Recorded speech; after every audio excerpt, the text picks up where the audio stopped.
अब देखो 3 महीना बाद जब फिर गाय के गर्भ से लड़का हुई, महाराज फिर घूमने लग गए। मैं दूसरी बार पिता बन गया, दूसरी बार पिता बन गया। गांव भर के मना महाराज ने गाली दे दी। 3 महीना पहले लड़का हो रही से 3 महीना फिर किस लड़का हो जाएगा। कहते महाराज पागल हो गए, सठिया गए। महाराज कहते भैया गाड़ी मत दो, और घर में आकर देखो। सब लोग आकर के देखे तो गोकर्ण जी महाराज को भगवान का ही दूत समझ करके सब प्रणाम करने लगे। अब इस प्रकार देखिए आत्मदेव ब्राह्मण के घर में 2 बच्चे हो गए। पहली लड़का हुई जो खरीद के लाने रही से ओखर नाम रखेगी धुंधकारी, और दूसरा लड़का गाय के गर्भ से जन्म ले जेकर नाम है गोकर्ण जी महाराज। गाय के गर्भ से जन्म लेकर के आए थे गोकर्ण जी, इसलिए महान संत बने। और धुंधकारी जो है पैसा से खरीद करके लाया गया था, जिसे बड़े बाड़ी भैया गलत काम करना शुरू कर दिया। माता पिता को सताना, गांव वालों को सताना, चोरी करना, हत्या करना, ये उसका कार्य बन गया। पिताजी देखिए इस घर छोड़ के निकल गए। एक दिन वही धुंधकारी आया और अपने माँ से कहने लगा माँ पैसा दे। माँ कहते धुंधली है बेटा, सबो पैसा लगते सिरवा डरे से जुबक खेल कूड़ा डरे है ना, अब कहाँ से मैं लाऊं। तो धुंधकारी कहने लगा पैसा दो नहीं तो मैं मार डालूंगा। आज धुंधकारी जो है अपने माँ को कुआं में फेंक करके मार देता है। अंत तो गतवा देखिएगा, गोकर्ण जी महाराज भी घर छोड़ करके निकल गए, पिताजी भी चले गए। माल अम्मा डरी भैया वे के घर भरा है।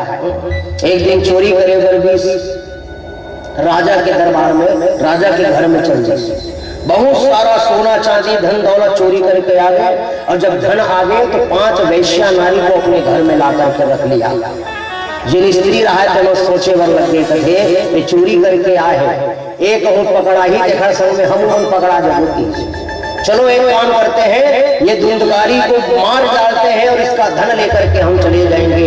वैश्या नारी 5 मिल करके आज धुंधकारी को खाट में बांध देती है और उसके मुख में गरम गरम आग का गोला डाल करके मार डालती है। बोलिए वृंदावन बिहारी लाल की। अब देखिएगा मरने का समय नहीं आया था, फिर भी धुंधकारी मर गया, अकाल मृत्यु जिसे कहते हैं। अब मरीज तकाओ हुई प्रेत बन गए, घर हो गए खंडहर। एक दिन गोकर्ण जी महाराज तीरथ व्रत करके पहुंचे घर में, और घर लगे थे पूरा खंडहर पड़े रहा है। एक ठन पथरा बीज बड़े जान कहना झर रहे सब में सूझ गए। गोकर्ण जी महाराज प्रेत बने रहा धुंधकारी, कभी शेर की आवाज निकाले, कभी बकरी की आवाज, कभी रोता था, कभी हंसता था। गोकर्ण जी महाराज पूछे कहते भाई के कौन हंस, और काबर के हंस रोवत हंस तो का समस्या है लगता। हवा के रूप में प्रेत बना हुआ धुंधकारी कहने लग गया भैया मैं कोई और नहीं आपका ही भाई हूँ। सब घटना बने जीवन भर गलत काम करे हो और आज प्रेत बन के मैं भटकत हो। दूसरा दिन गोकर्ण जी महाराज अपने भाई के कल्याण के लिए, मरे हुए भाई के कल्याण के लिए आज भागवत की कथा का आयोजन करते हैं पूरे गांव वालों के साथ मिलकर के। धुंधकारी कहते भैया मैं प्रेत बना हुआ हूँ, एक जगह रुक नहीं सकूं, हवा हो तो क्या करना चाहिए। वही मेरे खन बांस पड़े हुए थे 7 बांस के, कथे वही बांस में जा कहते घुस जा और चुपचाप बैठे बैठे कथा सुन ले। अब गोकर्ण जी महाराज कथा सुनाने लगे और धुंधकारी जो है कथा सुनने लग गया। जैसे एक दिन के कथा पूरा हुई तो बांस में गांठ रखे देखे हो है ना, नीचे के एक खन गांठ रहा है तो जोरदार अटाक में फूटी। जैसे फूटी जोरदार, जब तक कथा सुनिया रहा सब जन चमक।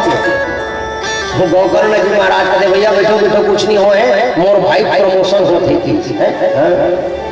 नीचे से ऊपर की ओर आ रहे हैं, प्रमोशन हो रहा है। 7 दिन की जब कथा पूरी होती है यादव जी तो जो बांस रहा है 2 टुकड़ा में परिणत हो गए और उसी बीच से धुंधकारी दिव्य शरीर लेकर के प्रकट हो जाता है। बोलिए भागवत महापुराण की।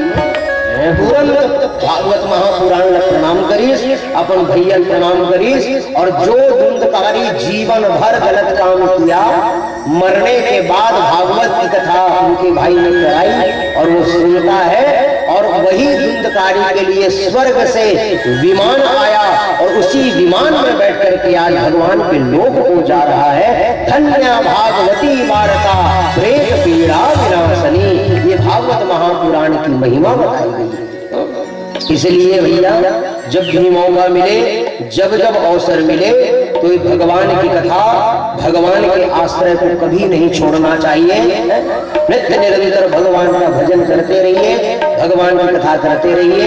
यही आज की जो भागवत महापुराण की महिमा है, यही हमें शिक्षा प्रदान करती है।